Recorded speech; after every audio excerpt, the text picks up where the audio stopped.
Cartoon network पर इससे ज्यादा डरावना और खौफनाक शो शायद ही कोई आया होगा। हाँ, मैं बात कर रहा हूँ करेज द कावर्डली डॉग की। ये कहानी थी एक गुलाबी कुत्ते, एक खूसट बुड्ढे और एक प्यारी सी दादी की, जिनके घर पर आए दिन कोई ना कोई परेशानी आती रहती थी। पर क्या करेज के बारे में आप सब कुछ जानते हैं? शायद नहीं, क्योंकि पहले सीजन में कुछ कहानियां ऐसी भी थी जिन्हें ज्यादातर लोगों ने नहीं देखा। आज हम उसी खोए हुए एपिसोड्स के राज से पर्दा उठाएंगे जिसे किसी ने आपको नहीं बताया होगा।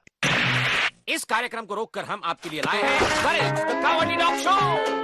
तो कहानी शुरू होती है छोटे करेज से, जब वो अपने मम्मी पापा के साथ खेल रहा होता है। खेलते खेलते उसका सिर एक गेट में जा फंसता है। उसके परेशान माँ बाप उसे एक जानवरों के डॉक्टर के पास लेके जाते हैं, लेकिन उन्हें क्या पता था वो डॉक्टर तो पगला होता है। वो करेज को तो निकाल देता है, पर धोखे से उसके माँ बाप को किडनैप कर लेता है ताकि उन्हें एक रॉकेट में डालकर स्पेस में भेज सके। बेचारा छोटा सा करेज उन्हें बचाने की कोशिश तो करता है, पर वो कुछ कर नहीं पाता। अपनी जान बचाने के लिए कूड़ेदान की नली से बाहर निकल जाता है। छोटे करेज को अब तक समझ आ चुका था कि शायद ही वो अपने माता पिता से आगे मिल पाएगा। वह कुत्ते का बच्चा एक कचरे के डिब्बे के पास अकेला पड़ा सिसक रहा होता है, और तभी वहां से आती है म्यूरियल। वह उस छोटे डरे हुए पिल्ले को देखती है, उसे गोद में उठाती है और अपने घर ले जाती है। इतनी मुश्किलों का अकेला सामना करने की उसकी हिम्मत को देखकर म्यूरियल उसका नाम रखती है करेज। तो कहानी की शुरुआत होती है चालाक लोमड़ी केजुन से, जिसका प्लान था कि वो म्यूरियल आंटी का टेस्टी सूप बनाएगा। उस लोमड़ी ने अपनी मीठी मीठी बातों से करेज का ध्यान भटकाया और चुपके से म्यूरियल को एक आटे की बोरी में बंद करके गुफा की तरफ भाग गया। करेज को जैसे ही पता चला कि गड़बड़ हो गई है, वो तेजी से भागकर लोमड़ी की गुफा में पहुंचा। अंदर का सीन देखकर करेज बहुत डर गया। म्यूरियल एक बड़े से पतीले में थी और लोमड़ी उस पर नमक मिर्च डालकर कह रहा था, हाँ हाँ, अब बनेगा दुनिया का सबसे बढ़िया सूप। फिर हुई जबरदस्त लड़ाई। करेज ने हिम्मत दिखाई और धक्का मारकर लोमड़ी को उसी के गर्म पानी वाले पतीले में गिरा दिया।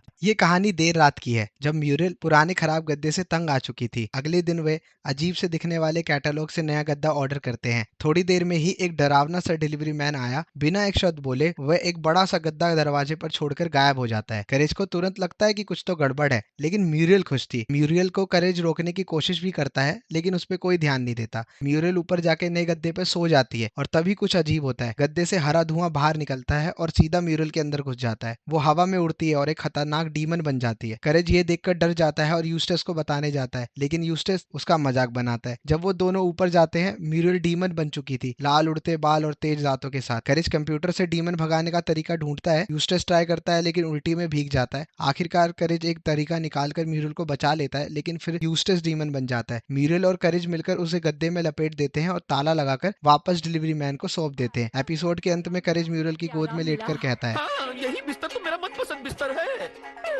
तो दोस्तों ये थे करेज के 2 मजेदार एपिसोड। अगर आपको ये वीडियो देखकर मजा आया और आप चाहते हैं कि हम इसका अगला पार्ट भी बनाएं, तो हमें नीचे कमेंट्स में जरूर बताएं। और हाँ, सिर्फ अगला पार्ट ही नहीं, अगर आप चाहते हैं कि हम सीजन 2, 3 और 4 की सारी कहानियों को इसी तरह आपके लिए एक्सप्लेन करें, तो कमेंट्स में ऑल सीजन लिखना मत भूलना। आपके कमेंट्स का इंतजार रहेगा।